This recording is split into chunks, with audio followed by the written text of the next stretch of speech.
Welcome to Nebraska Preps Postgame with Damon Benning and Jacob Padilla.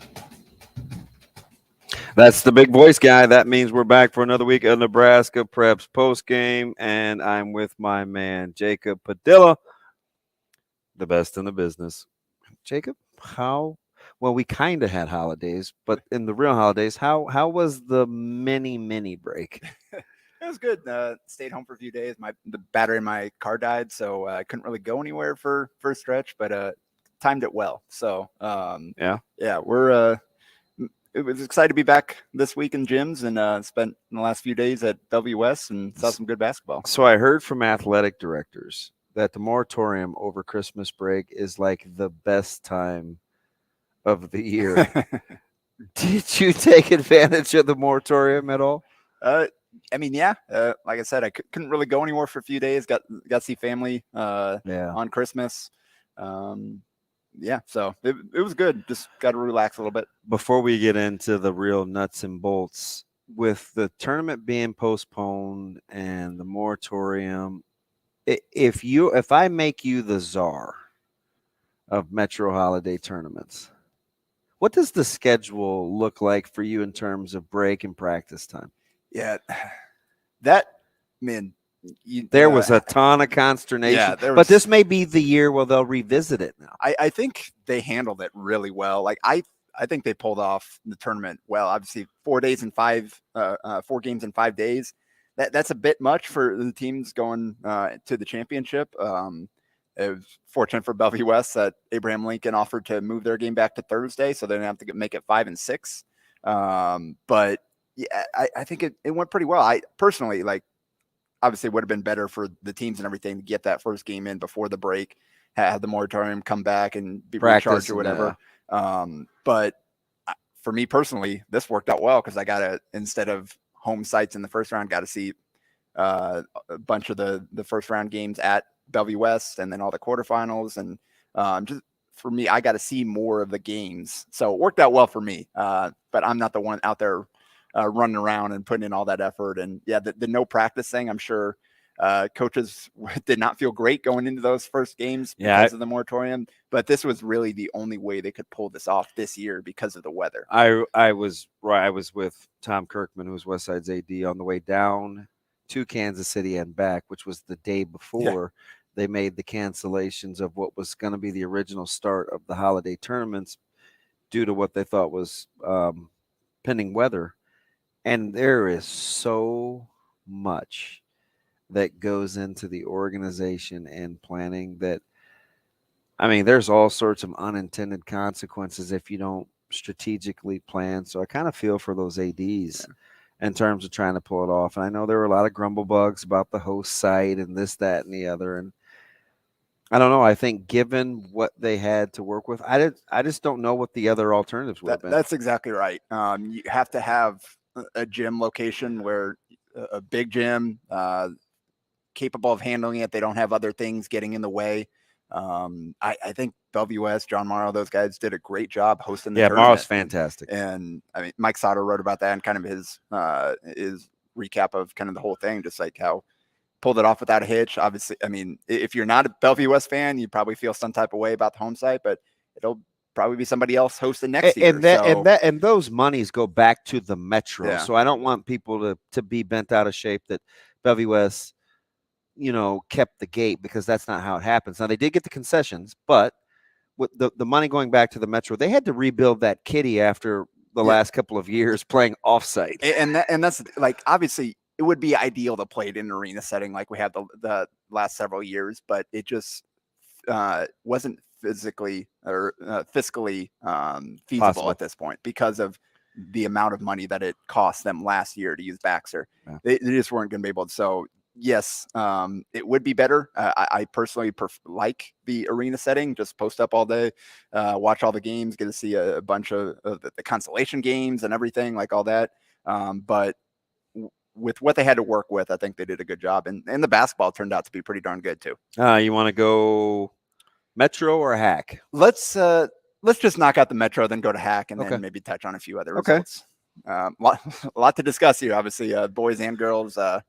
Wowzer. Congrats to Bellevue West. Yeah. home team making a run to the title. So how And about one it was expected, one maybe not so much. So how about this? In both the HAC and the Metro, boys, girls, sweep. Yeah. With Lincoln High, That's true. boys and girls, Bellevue West, boys and girls. How about that? I'd be hard pressed to find the last time that I know Bellevue West won 2013-14. The boys and girls both won it. Look back at that, but Yeah, because the boys hadn't won it just themselves since 19 or 18 was their last one. Yeah, it's been a few years. Yeah, I think 19, I believe, was the last. So a male female sweep. Yep, 18-19. Sweep in terms of the Metro Holiday tournament. So how about that? Yeah. So where do you want to start, boys or girls? Let's go girls. Okay. Bellevue West entering only one loss, but it was to a Papio South team, second game of the year. Strangest 7 seed ever. They had a lot of close wins. They weren't necessarily blowing out other teams at like Millard South and Millard North, the other teams they had no problem with. They were close games. I talked to Coach Dane Bacon afterward, and he said, yeah, like with the players they lost last year, we were figuring some things out, and kind of sat down after the Papio South loss and like, all right, we got to figure this out. We got to do what it takes to win as a team. And since then, like they got on a roll once they got into the tournament. So there's a couple of 3 things I think they do really well. And I got to rewind with their first upset, which was over Millard North, who I felt like still may be the best team in the state. If not, they're right there. I think it, and we'll see if Bellevue West can sustain. I think they can, but I'll tell you what, if you have a cause for concern for Bellevue West, I'll tell you what it is compared to Millard South and Millard North. Millard North offensively, much more conventional. The ability to shoot well from behind the arc. They take pretty good care of the basketball. They're either shooting layups or threes. Millard South plays with pace. They turn you over. They have a style of play that I think they're accustomed to. Really physical. Right? They touch, they clutch, they make sure they get underneath you. Bellevue West, and you and I just haphazardly kind of brought this up the rare times that you'll text during a game. They make so many tough contested twos. They're shots that you think when they're being attempted, you're like, oh, okay, we'll live with that. But they have 2 guards that take and make tough shots where if it happens enough over time, I think you're just going to have to tip your cap. But we saw all tournament. Boy, those were some tough contested twos. Now, this is outside of Dolzer's fantastic 3-point shooting percentage because she was 5 of 6 against Millard North and she shot it well. 4 or 5 against against Millard. 9-11 in the quarters and the semis. That'll get you into the championship. That's pretty good, right? But so I wonder if that's sustainable. But the way they play with Coach Bacon, they turn the corner, they get downhill. Maybe it is sustainable. Yeah, and so the 2 things for them to focus on is Naomi White and Annika Russell Brown. They're so good off the bounce. Oh, they can get where they want. 1, they've got to finish a little bit better at the rim once they get there, and 2, they got to take better care of the ball. Those 2 are that let them back 7 in turnovers Millard a game. North. Exactly right. Those are the 2 areas for improvement if they want to sustain this. But in terms of physical ability, talent, they're a well-rounded team. Kenzie Melcher had been quiet all game, hit some huge shots down the stretch of the 4th quarter to win that thing. How clutch is she at the foul line? And Danny Coyer, huge. She did not miss a shot in the championship. Girl that missed the first 7 games with injury, came back for the tournament and was one of the most important pieces in the championship game. So they had a freshman starting in the front court. She goes down. Coyer comes back, steps right in, and plays really well in the tournament. So they're a well-rounded team. They got a lot of pieces. Again, those are the 2 areas that they're going to need to dial in on. But Naomi White has had a phenomenal season, averaging over 18 a game. Boy, she is a tough handful off the bounce. She is a tough shot maker and a tough shot taker. And she's shooting 42% from 3, plus the mid-range pull-ups. She really knows how to get to her spot on that little 17-foot jumper, step back, just good form. My favorite thing, she knows how to use her frame too. Yeah, 100%. She is very good at playing angles and knowing, I think she's more comfortable when she can feel you. Yeah. Because she knows how to utilize space and create space. 6.5 boards as a 5'9" guard as well. So, kind of backtracking here, Bellevue West, they beat Millard North 64-60 in the final. phenomenal offensive start, and then they were able to hold on just enough as Millard North made its run. Had Maya Soul made some big plays down the stretch. Adeline Rooney made some big buckets for them late to try to get Millard North back in it, but they almost got away with not shooting it very well because Bellevue West turned the ball over in that third quarter. But Millard North couldn't make threes or free throws. Yeah.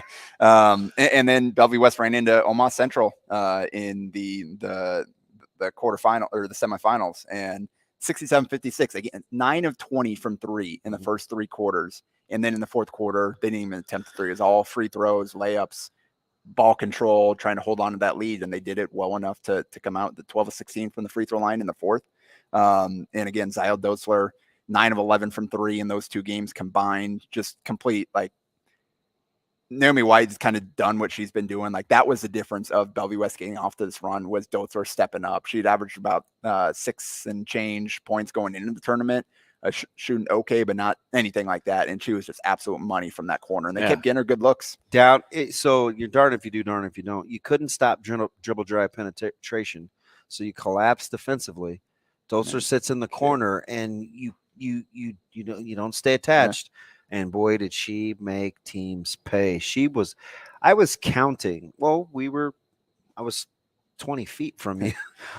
She started 5 of 5 in the quarters against, or was it 4 of 5? She was 4 of 5, and then or 4 for 4, and then the 5th one rattled around and popped back out. Yeah, that was right in front of yeah. And then she hit another one. And I was like, is she really going to go 6 of 6 from the strike? But it was all from the left corner too. Yep. So I walked over there because that's where I was sitting with some of the admin. A couple of days later, after those games, there's X's on the floor, like, for whatever the reason. I'm sure it's for drills or whatever. There's these little red X's. I'm like, oh, that's the Dotzler X, because all I could think of in my head was that's the corner where she made like 7 of the threes. I think she was standing on that X. Yeah. So that's how Bellevue West got to the final. On the other side, Millard South beat Gretna by 20 in the quarters, and then beat Bellevue East, who won a grinder against Millard West, held on down the stretch. That was a really good back and forth game. I completely agree. 59-56 was the final in that one. And then 84-67 Millard South. They just hit them with Bellevue East got off to a great start. Then Millard South hit them with a 14-0 run and then never looked back. It was all that pressure. Both teams shot the ball really well. Like, when they got shots off, they scored over 50% from the field, shot really well from 3. And that was Bellevue East's first loss of the season. It's just Millard South. Their game is the possessions battle. They're going to crash the offensive glass. They're going to press. They're going to trap. They're going to force turnovers. They're going to get more shots than you. They're not going to be super efficient. They force up some tough shots. They're really physical, trying to go to the basket, trying to draw contact, but they don't always get the call because they're the one initiating it. Cora Olson to end the game yesterday, right? Where I know she wanted the call, but I think Coach Bryce thought that was maybe a foul. She got a good look at it, but it's hard to officiate because that's how they play. But so because of that, they don't need to be the most efficient because they're going to get more cracks at it than you are. And that's what happened in that Bellevue East game. They just 20 turnovers they forced. They only turned it over 7 times. That's a ball game right there. So that was an 84-67 win for Millard South to get back to the final. The 3-time reigning champion Millard South. Those seniors going for a sweep during their careers, and Bellevue West again just really impressive. It was 55-53. Back and forth the whole way. Bellevue West pulled ahead late. They were up by 6 in the final minute, I believe, and then missed front end, 2 or 3 turnovers. Millard South, Cora Olson, 2 free throws. Cora Olson bucket led all scorers. I think what she finished 22. Like 22. Yeah. Yep. But Maya Babbitt only 14. Chloe Lemon, who we weren't even sure she was going to be able to play. I didn't think she felt great. I didn't think she was going to be able to play at all, just based on the way she left that semifinal and had it taped watching the semifinals of the boys game. Yeah, ice on the back of that Achilles area. She had to leave the Central game early, left on crutches. I saw her out there and warming up. It's like, oh wow, she's already aren't deep. Yeah, and so that's kind of what Millard South's problem there. Those 3 scored all but 2 of their points. Yeah. Juliana Jones is kind of struggling through an injury right now. They need her. Once we get to March, they need her healthy to be another option. And then Lexi Finkenbeiner was really good in the first few rounds and Yeah. just couldn't get anything going in the final. So that's going to be the key for them, is can they get something outside of just those three that everybody knows Can about? you believe Lexi at one point was at Millard North? How about that collection of talent that Well, could have been for the youngins? I think Calliot too, right? Yeah. Oh, yeah, for back sure. at Millard West. Yeah. So it just have, and they already have like 16 players on the varsity roster. And Coach Paulson Millard North can play 10. You saw that. It doesn't matter what the score of the game is. He can play 10. And a bunch of them are freshmen, sophomores. So yeah, Millard North is definitely one of the deepest teams. We'll see if they can kind of get right the ship after that disappointing start to the tournament. But credit to Bellevue West again. They hung on there. They did just enough. Got off to a great start and then held on in that fourth quarter to get the win. And so they're now what, 9-1, 10-1, something. 9-1. 9-1. After, and they've won 8 straight now. So and we'll see what happens with Kinsey Williams. So I'll put Southwest to the side. Kennedy, I'm sorry. Yeah. If you have Lincoln High, Lincoln Pius, the 10th, Millard North, Millard South, Bellevue West. In the last handful of years, and I know Millard South hasn't won it, but they've been the prohibitive fave outside of maybe people thinking, oh, if Central takes care of the basketball. Is this as competitive as you've seen the top end? I was really impressed with what I saw at the Metro. I've just kind of been easing into it. The girls have only seen a handful of girls games. I happen to have to watch it a ton. I say have to. I don't mean have to. I get to. Maya Soul made some big plays in that fourth quarter to give Millard North a chance in that Bellevue West game. But I've not seen anybody from Lincoln yet, so I've got to kind of see them. Again, like you said, you don't with Kennedy Williams. That's such a bummer. Especially coming off of the run that Southwest made in the state tournament last year. But we'll see. It's got a chance to be pretty darn good in that class. Well, you look at there are a lot of teams with really good records early on compared to the boys, where you got one team and then everybody else beating each other up. And I say all that to say it's not like, you want to play Bellevue East on any given night either. No. I mean, there are some good quality teams in that top 6-7 slots. No doubt. So should be a fun season on the girls' side. Yeah.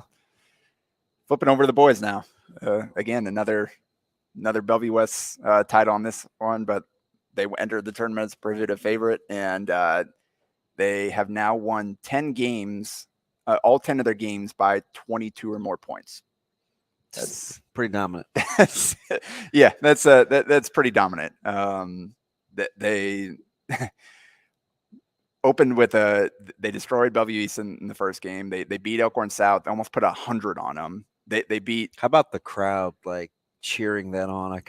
It made me a little uneasy. Yeah, they decided to pull it out on the last possession and run out the clock instead of shooting, and the fans weren't happy about it. They wanted to see triple digits, but probably a smart move there from Coach Woodard and that crew. But it took, and then in the semifinals, WS 79, Omaha Westside 52. And we talked about it, and this showed up more in the championship. But as much as we talk about Dotzler and Jackson and the talent on the team and the depth, the thing that separates Bellevue West right now is their defense. There's zero question. First possession of that Westside game, we talked about it. Westside won the jump, tried to go into their dribble weave. Every single handoff, they're getting pushed farther away from the basket. At the end of it, they caught somebody, I don't even remember who it was, but caught the ball with the 8 seconds on the shot clock near half court. Yeah. They got nowhere with that just because of how aggressive Bellevue West is, pushing you out a little bit more. They're right in your face. They switch everything they need to. They rotate well on the backside. They've got size to finish off with the defensive rebound. Jackson, Doser, those guys are really good at playing the passing lanes. Stuvey's got length as well. So, and this was a weekend in which you saw Jaden Jackson, who we've talked about having more than just the ability to shoot. First 2 plays in that game, what'd he do? He got on the offensive glass, which he's very capable of doing. I actually think he's one of the sneakiest good offensive rebounders in the Metro. He just leaks out on so many fast breaks that he's not on the glass. Yeah. He's very capable of being a good offensive rebounder. His arms are so long and he's so active. Really good athlete. It like you see it more and more, the athleticism popping. And it's interesting because he hasn't grown. He had his sprout last year where I was like, oh my gosh, he got long. So he's still about the same height, but those arms are amazing, and as is his anticipation. He was 3 inches taller, 4 inches taller, he'd be high major. Guys would be all over him right now, yeah. like based on everything else he's doing right now. Yeah. So 79-52 against Westside Warriors backcourt. Just this team will go as far as CJ Mitchell and Caleb Benning take them. I agree. Tate Oddbody ended up with 20. He got off to a good start, got some of those buckets late, but Kevin Stubblefield, same thing. Like he had a really good first 2 games and then was really quiet in the championship. He struggled to finish through contact, finish contested shots around the basket. And then handling the basketball too. He's got to take Westside is a team, and I see him so much, and I think you'd agree with this. When they're dribbling the ball so much, that's not going to be a good basketball team unless they're finishing at the rim, right? They have to drive with purpose, because a lot of times they're busy handling the basketball and not being productive. And this is a team that I think has got to have the ability to make contested 2-pointers, because they're not always going to shoot it well from behind the arc. Exactly right. And we talked about it, like this team isn't what it could be down the stretch. Benning's still not 100%. He was really good in that Elkhorn South game. I think it was either Elkhorn South or WV's. And then quiet in the semifinal. CJ Mitchell hasn't quite. You saw little signs of it later in that game. Second half, he got some buckets, knocked down a couple of jumpers, but coming off that injury, like that fourth quarter is first, like, okay, that's what CJ looked like before he got hurt. So that's kind of going to be the thing to watch with Westside, is like how consistent can those guys be?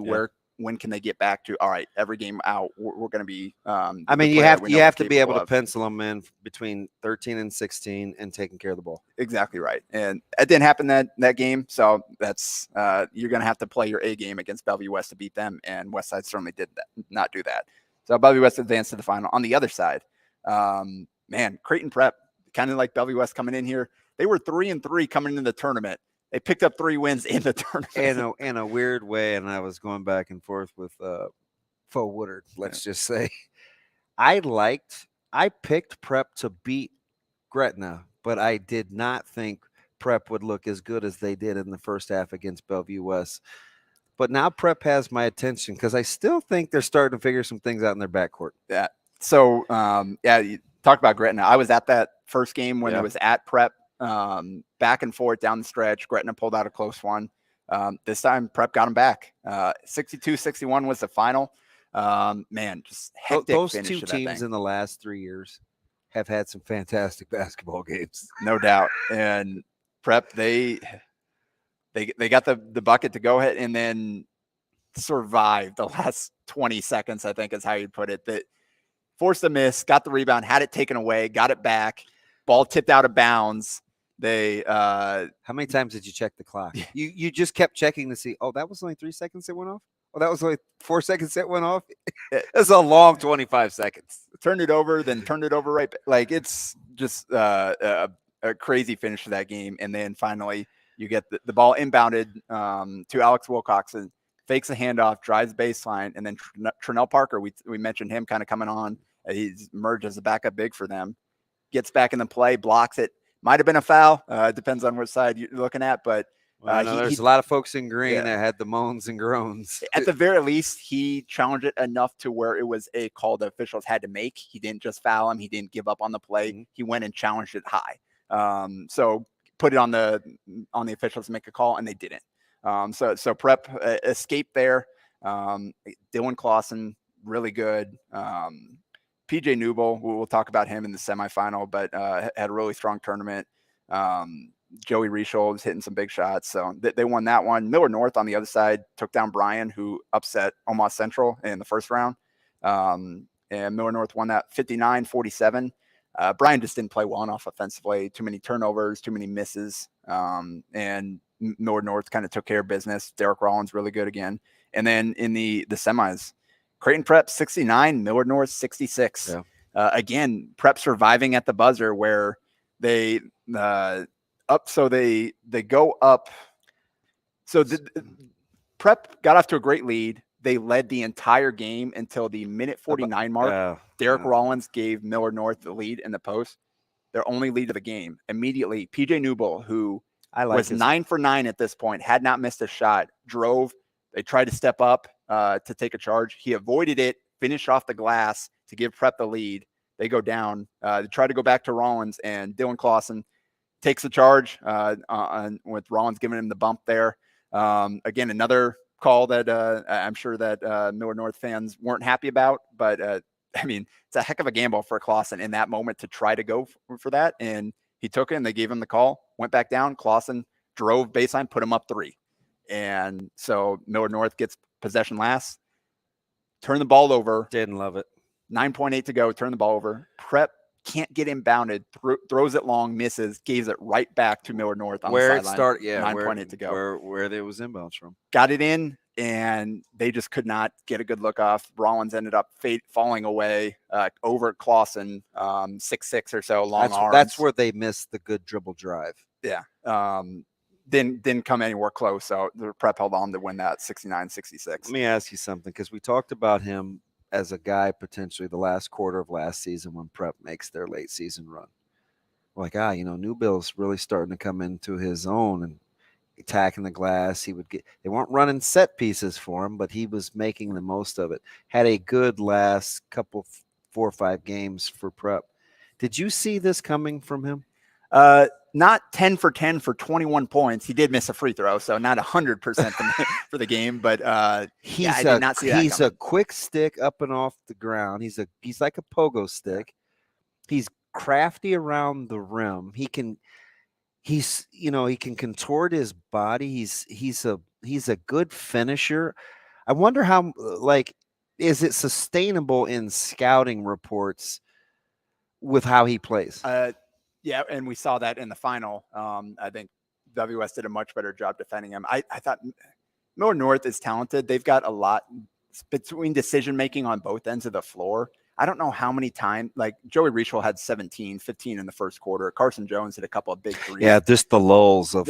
They're helping off shooters one pass away to a drive that isn't even that threatening. That's the kind of stuff that you can't do multiple times, and let alone takes good discipline too, because instinctively you want to help. It's like you have to know your audience, right? Is he really going to go by me, and do I need to help, and where's my other threat? Yes. And then in the first quarter, they were 1 for 9 from 3. Just so many shots they settled for where you could have gotten something better. Early clock, pull up jumpers, deep contested threes. Miller North, there's a lot of talent there. Derek Rollins is a monster. I did not see this coming from him this quickly. I didn't either. I did not think he would be dropping multiple 20-10 double-doubles. And his personality, in our defense, his personality lends you to believe that everything's okay. He stays in neutral, doesn't talk a ton. He's very quiet. He's unassuming, even. Just a super nice guy. I love his dad, too. I was messing with him on the way into WS. And he's starting to feel really, really good about himself, which is almost in stark contrast to the demeanor that you see on the outside, because he doesn't give you much to go on. 26-10 in that semifinal game. So, and then that set up Bellevue West and Creighton Prep in the final. And early on, Prep took an 11-6 lead. They led 11-10 after 1. Halftime, it was 25-21. So Prep still hanging around. And then the third quarter happened. Yeah. As I'm texting, I'm surprised you replied. 0 for 6 from the field with 5 turnovers. Yeah. 0 points on their first 11 possessions of the second half. And Bellevue West gets out to the 17-3 run. Yep, 17-3 in the quarter, and the game was over at that point. And then, so at that point, Bellevue West, they missed their first 11 threes before Jackson finally hit one. And then in the fourth quarter, the gates just flooded. You let them start feeling good, and it can get circusy on you because they have 4 or 5 guys that can get you. Those were scored 12 points, didn't miss a shot in the fourth quarter. I think it was something like that, 12, somewhere in that How range. about the floater to end the third quarter? LeBron makes it look easy going left, being right-handed. Yeah. How about Josiah going right, using his left? Yeah. That was a tough shot. Go try that at home. Those are tough. And he just kind of by the weight it. Yeah. So fourth quarter at that point, it's 30-point game or whatever. And so ball game's over. That you got to be able to score the ball against Bellevue West, and they just couldn't. And I said going in, with the way that Bellevue West defends, Prep needs to make threes. They need to get looks for Reichel, for couldn't Jones even get them off to win games. They don't have, again, especially if you really defend Newbill's drive well. You've got the help side there at the rim. you got guys digging in to force turnovers. They can't even get threes off against Bellevue West because of the way the pressure out on the perimeter. They shot. They were. I forgot. I got numbers here. I'm not going to waste time to look it up. But they didn't make a three in the first 3 quarters either. Their first three was a bank in the fourth quarter, and then Torrin Carter-Brown, freshman, comes in. How about the subtle shrug when they saw it going? It was like just one of those nights. And then Carter-Brown knocked down a couple for the corner. He's going to be a pretty good player for them down the stretch of his career. Just getting some minutes here as a freshman, but 66-44 was the final there for Bellevue West. And again, they've outscored teams by basically 30 points a game. That was their closest margin of victory this season, 22 points. And Dotzler with 20, Jackson 15, Jacob Rope 10 off the bench. Again, that's the thing about this prep team. Robbie Garcia, phenomenal in the first 3 games. And he had scored 2 points, didn't make really struggled making shots in the final. So you just come in with Jacob Rope, and he gives you 10 off the bench, 5 of 8 shooting, and 2 of the misses were dunks. Really good, 6 boards as well. So like you between those two, you're always going to get a good performance between one or the other there. So that was the Metro Holiday Tournament. I saw 18 of the games myself there at Bellevue West. I had to take off early to go cover the Huskers win down in against Iowa and Lincoln, but a really fun few days there at Bellevue West. Now we got to sprint through the rest of this year, down to Lincoln with the HAC tournament. How about that? So you know what's funny? I'll say this real quick because I know we got to go rapid fire. It's funny how you foreshadow a couple of these things, like as in wait and sees. When I think sometimes definitively you want to say. What'd you say about Lincoln High? I really like some of those pieces. They play with good length. They're really starting to figure it out. If they get this, then this is going to happen, right? Like those are the things that were said a couple of weeks ago as we're going into this thing, and it's starting to come to fruition. That is a long, and I know Rich Bowl, one of their administrators, Bolin Bo. It's just like he's been telling me that this is coming, right? With these guys. And they I think they're embracing the role. Yeah. No upsets in the first round. Second round, they're Lincoln Pius the 10th, pulling off the 54-52 win over the top-seeded Lincoln East Spartans. Bank 3 from Nate Schauer at the buzzer, which was his only bucket of the game. Talk about clutch. So that was the one upset in the first round. Lincoln Southeast squeaked by Lincoln Northeast 60-59 in overtime. Southwest beat Lincoln North Star 62-53. Good balance. They held North Star to 33% shooting. And then Lincoln High beat Kearney 68-54. Shot 60% from the field. Put 4 guys in double digits. Reminded me of Bellevue West in the semifinals. Hey, feel free to miss one of those. That set up the semifinals. Southeast against Pius, and Southeast won that 61-54. Held Pius at 35% shooting. So again, defense getting it done there. And then the other, Lincoln High, 59. Lincoln Southwest, 56.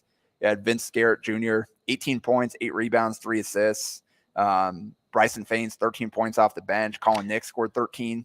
And then Southwest, they had 15 from Rylan Smith, 12 from Braden Frager, but didn't really get much else beyond that. So again, 59-56, kind of a grudge little grinder there. Yeah, I was talking to Ryland's dad, and I think the thing for them is with their ball movement, because they have a few options, it occasionally can get a little sticky, and when it does offensively, they can bog down because they got some individual firepower. Oh yeah, without a doubt. Talked about the start that Chuck Love had gotten off to. We know Smith has scored a lot of points for them, dished out a lot of assists. Braden Frager is really talented sophomore. We know what Lucas Helms is capable of. He's typically a little bit quieter, kind of takes more of a back seat with that team, be more of a glue guy for them, but he's capable. So they got a lot of pieces, but couldn't find enough offense in that game to pull that one out. So set up the final between Lincoln High and Lincoln Southeast, and High pulled it out 58-55. Real good game from Justin Bolas, 15 points, 70% shooting, 6 boards. Vincent Garrett Jr. added 14 points, hit all 6 of his free throws. And then Andrew Gaines out of that backcourt again. If they get backcourt production, that's when they become tough. scored 10 points there. Because they're long. Yeah. And they can defend. They can switch. They got 6'4", 6'6", 6'8", 6'8". Garrett's 6'3" or 6'2". Yeah, he's junior. long, Yeah. So like they can throw out a lot of size, a lot of athleticism. Lincoln High, they shot 35% from the field and 1 of 10 from 3 and 1 because they went 17 for 20 from the foul line. Southeast, they've got to figure out some things offensively. They've been in a rut. We've talked about it. They're averaging just under 59 points a game. In their 4 losses, they're 5-4 now. In their 4 losses, they're under 50 points a game. So that's what it comes down to. Like even in these losses, it's not like teams are gashing them. I still think it's got to run through Boss. Now, what they want to do, it's not our basketball team, but that seems to be when they're at their best. I would agree. I know he's a good player. They've got some options. They've got some good pieces there. They just got to figure out how to be more consistent to score points when in the biggest matchups. And credit to Lincoln Pius X in the third place game too. Pulled off 52-44 win against Lincoln Southwest. Southwest shot 31% from the field with 15 turnovers. That one surprised me a little because I've seen Pius twice, obviously last Saturday against Westside, and I'm surprised offensively that they were able to generate and it was just enough. It was low 50s, but that one that's a good win. Yeah. That one surprised me a little bit. Yep. So maybe there's a bit of letdown there, falling the semis. Credit to Pius for showing up to play in that one. But Southwest and Southeast, those are probably the 2 teams that we thought were the most talented going into the season. Still feel like the talent is clearly there. Both teams have a lot of things to figure out here as we head into 2023. Especially in those tightly contested games. Yep. And on the girls' side, again, Lincoln High pulled off the sweep. It was 64-56 over Lincoln Northeast in the final. Back and forth. Good first quarter for Northeast. Lincoln High answered. Tied in the third quarter, and then fourth quarter, Lincoln High tied it up to send it to overtime. And then the overtime belonged to them, 16-8 Lynx. In the overtime. So that's, again, you mentioned the kind of depth and talent on the girls' side. And here we go again. Well, I watched them play Miller North in the exhibition, and I knew that at that point that had been the closest game Miller North had played. That backcourt is talented, and they can play. I mean, Coach Dominique, she does a really, really good job with basketball fundamentals. I mean, you can just hear her talking the huddles. That's a well-coached basketball team too. Yep. And so they got talented players there. Brianna Robinson, handful of players. Oh, she can get downhill. So keep an eye out for Lincoln High on both sides. They're making a run here. Those were the 2 major holiday tournaments. Then beyond that, it's kind of all small things all over the place. Jumping down to Class B real quick, Scott beat Crete by almost 30. Crete, who had not lost to that point, who is number 3 in the latest coaches poll for Mike Sauter and NEB Preps. A little bit of separation there, right? Because we know that this next team we think is pretty good. Yeah, Scott 6-0. They've got Sioux City West, Roncalli, and Bellevue East coming up this week. They also beat a Maryville team out of Missouri who was 7-1 outside of that game, and they won that game by 26. So Scott's pretty good. And Platteview. Really impressive holiday tournament run here. 81-47 against Elkhorn. And Elkhorn's got some things to figure out. They got off to especially a great start. Offensively. They've been struggling recently, but 81-47. Like that's something serious there. 34-11-5 from Connor Milliken. Big key to this run, I think, is Trey Mosman coming alive, 12 points, 6 assists. Team shot 10 of 16 from 3.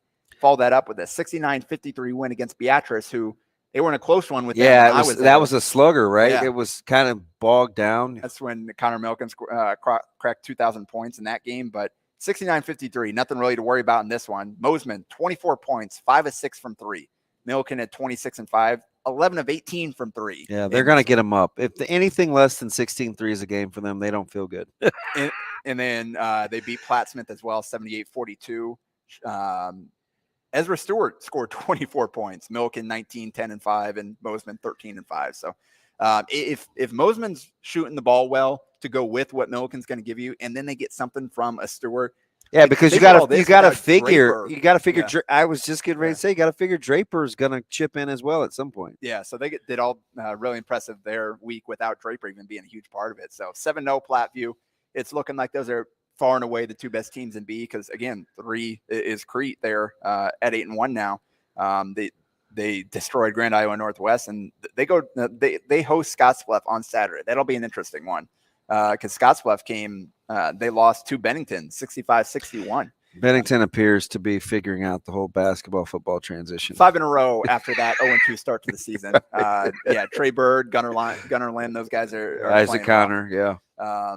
York has climbed up to number 4. They got 20 points from Ryan Sievers against Hastings St. Cecilia, and then got 20 points from Barrett Olson against Amherst. They're 6-1 now, and got a relatively light schedule this week. So you're looking at potentially 8-1 moving forward. So York's having a great season as well at that number 4 in the poll. Scottsbluff is 5.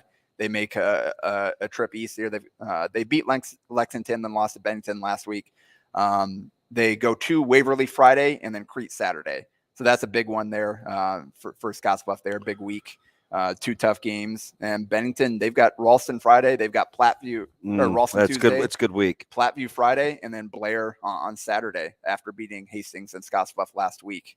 And then finally Roncalli at 7. They're 5-2. They've got that Platteview game. Then they've got Scott, and then they play a Lafayette team out of Missouri on Saturday.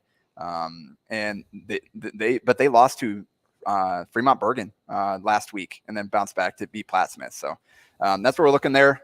Be a few shout outs before we go. Valentine sophomore Andon Olson, 40 points on 15 of 20 shooting, 4-7 from 3, 6-7 from the free throw line, in a 61-45 win against Hemingford. Lewiston Jr. Caleb Rule, 39 points on 19 of 25 shooting, 9 rebounds in a 69-40 win against Dorchester. And then a huge week from Laurel Concord Colward senior Jake Rath. 2 games, 64 points, 25 of 31 from the field, 13 of 21 from the free throw line, 30 rebounds, and including 12 on the offensive end. That'd be hard for me to do by myself, and I'll miss quite a few. 2 30-15 games in 1 week. That is just absurd, no matter what class that's in. Zero question about it. The big one this week, Miller Northwest side. A lot coming up next week that we'll cover. That's Jacob Padilla, I'm ODB. It's Nebraska Preps postgame.